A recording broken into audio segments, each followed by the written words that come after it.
Waktu ni apa yang aku nampak, ada 2-3 kali momen yang mana mereka lambat untuk release ball dekat player yang dah ready dekat depan.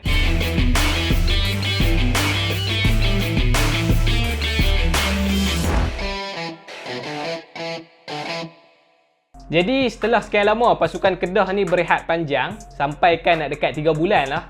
Ya ke? Ke lebih? Daripada start international break untuk kelayakan Piala Dunia hari tu, sampailah ke Piala AFC yang dibatalkan tu, dan last kali nak start Liga balik, tiba-tiba kena kuarantin lagi 2 minggu. Aduh, tim lain main sampai nak dekat habis Liga dah, tapi pasukan Kedah ni duk tersangkut dekat game ke-13 lagi. So game pada minggu ni, match day ke-18, perlawanan yang ditunda pada minggu lepas, kita boleh katakan satu permulaan yang agak tak syok untuk seorang player Kedah ni, yang mana sering kali dikecam disebabkan gameplay dia dekat atas padang. Bukan sebab dia main tak elok, tapi disebabkan silly mistake yang dia selalu buat tu lah yang buat orang duk kata kat dia. Dan tak terlepas juga dalam game ni, sekali lagi silly mistake yang dia buat merugikan tim di awal minit permainan. Rugi. Dia boleh pula pitahan bola guna tangan, kena red card, settle. Sebelum game untuk record bagi pasukan Kedah dalam 5 game yang lepas, kita recap sikit lah.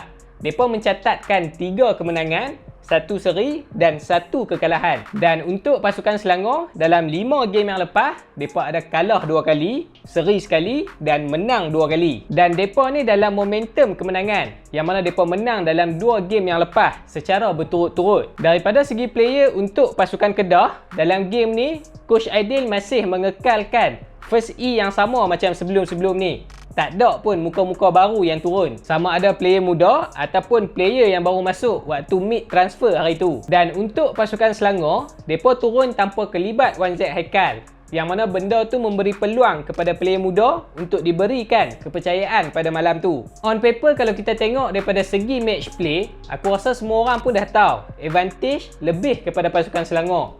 Yalah, Kedah dah berapa game dah tak main sebelum ni. So start saja game, apa yang aku boleh katakan, pasukan Kedah ni mereka seolah-olah tak ambil masa langsung untuk settle down. Mereka ni macam dah taram lama dah nak main, cuma tak boleh ya. Kalau hampa tengok balik dalam game tu, Kedah banyak control ball di awal minit permainan berbanding pasukan Selangor. Dan bagi aku tak pelik sangat lah. Sebab kalau kita tengok balik cuaca malam tu, waktu tu hujan, mungkin Selangor ni dia ambil masa sikit lah untuk settle down.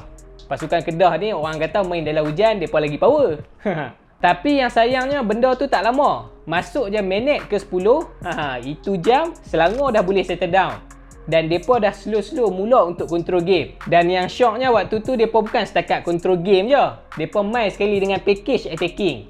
Yang tu lah yang membezakan pasukan Selangor dan Kedah. Yang Kedah ni setakat control game je lah. Bila nak attack, tak lepas pula. Tapi untuk pasukan Selangor, kalau hampa tengok balik betul-betul dalam game tu, attacking pasukan Selangor ni memang banyak bagi masalah dekat defend pasukan Kedah. Sama ada sebelah kiri atau sebelah kanan. Sama je dua-dua tu. Nasib baiklah defend tengah on form waktu tu. Kalau tak, aku rasa awal lagi Kedah boleh kena gol. Masalah pasukan Kedah waktu ni, apa yang aku nampak, ada 2-3 kali momen yang mana mereka lambat untuk release ball dekat player yang dah ready dekat depan. Yang mana aku rasa kalau benda ni tak jadi, Kedah mungkin ada 2-3 peluang untuk cari gol. Bukti dia kalau hampa nak tengok, first goal waktu first half yang kepa score tu, dia dah nampak defend lost possession dekat situ. Lepas tu 1-2 yang cantik dengan Kipre dapat dekat dia, terus placing buat gol.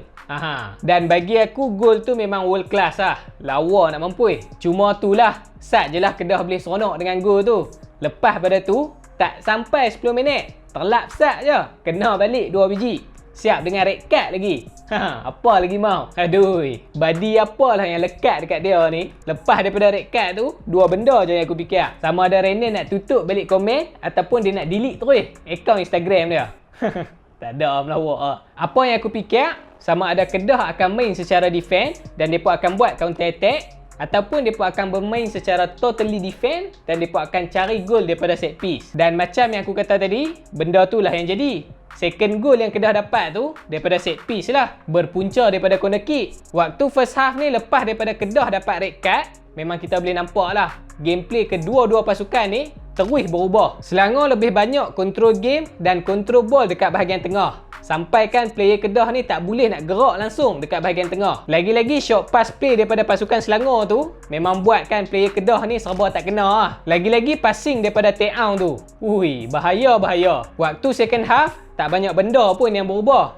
Selangor masih mengekalkan ball possession mereka tu dekat atas padang. Dan untuk pasukan Kedah, walaupun mereka bawa masuk Fazrul Daniel, tu pun masih tak boleh nak kontrol ball dekat bahagian tengah. Waktu second half ni sebenarnya mereka ada je peluang untuk buat counter attack. Tapi disebabkan passing error yang tak sampai kepada teammate tu, tu yang potong tu. Dan untuk Selangor, walaupun mereka totally control game, control ball possession, tapi benda tu sebenarnya tak mudah untuk mereka pecahkan defend block pasukan Kedah. Sebab masalah pasukan Selangor dalam game ni, yang aku nampak dekat final pass dengan finishing. Dua benda ni je yang menghalang mereka untuk cari gol lebih banyak malam tu. Attacking dah cantik dah. Banyak cut in yang berbahaya Selangor ni buat dekat bahagian kotak penalti pasukan Kedah. Sebab tu kalau hampa perasan, sebenarnya banyak je peluang yang player Selangor ni ada untuk buat gol. Dalam masa yang sama, kredit juga dekat defend pasukan Kedah. Walaupun mereka ni bermain dengan 10 orang, tapi mereka bukan bagi jalan yang mudah untuk player Selangor ni cari gol. Cumanya defending tu dah cantik, tapi masalah dia, mereka tak tutup passing lane pasukan Selangor. Memang tadah je lah. Tak apalah, at least part 2 ada juga berbalas daripada part kosong. Mana hampa mau? Waktu Alex dengan Fayyad masuk, barulah nampak ada attacking sikit. Tapi itulah, tu pun dah hujung-hujung. Apa je yang mereka boleh buat? Patutnya aku rasa masuk awal sikit okey lah kot kan. Banyak sikit masa yang mereka boleh main. Overall untuk game ni bagi pasukan Kedah, sebenarnya kalau hampa tengok balik betul-betul dalam game tu, mereka boleh je main walaupun dengan 10 orang. Cumanya mungkin faktor fitness lah yang buatkan mereka ni hilang fokus dekat hujung-hujung game. Dan untuk pasukan Selangor, kalau lepas ni mereka repair sikit lagi dekat bahagian attacking, tak mustahil Ife Dayu tu tahun ni boleh menang sekali lagi kasut emas. Man of the match untuk pasukan Kedah, aku pilih Rizal Ghazali. Dan untuk pasukan Selangor, aku pilih Ted Aung.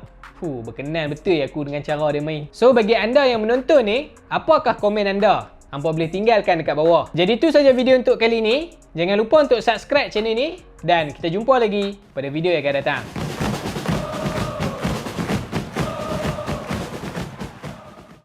Dah lama tak buat video ni. Kita duduk lah. Nak diri, fitness. Tak apa-apa nak fit. So bagi anda yang menonton ni, apakah komen anda?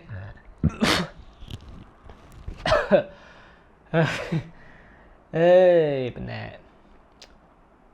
Sebenarnya aku sakit hidung ni. Susah nak bernafas.